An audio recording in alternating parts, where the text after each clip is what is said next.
Lecture number 17। Good morning बच्चों। आज आप सीखेंगे ज़बर के बारे में। ज़बर आ की छोटी आवाज़ है अ। और अभी अपनी किताब का सफ़ा नंबर 17 निकालें। आप पहले पढ़ चुके हैं कि किसी भी हर्फ के आखिर में आ लगाने से इस हर्फ की आवाज़ को ऊपर की तरफ खींचा जाता है।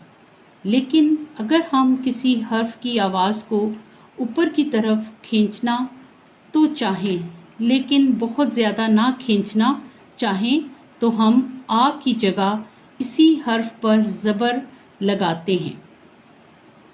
मसलन बा बन जाता है ब और जा बन जाता है ज। नीचे दिए गए अल्फाज में मौजूद आ हटाकर ज़बर लगाएं। ता र तार, त आ र तार।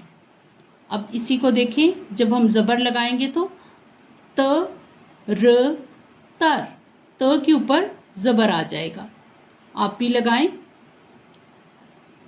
का म काम, क आ म काम, क म कम, क म कम।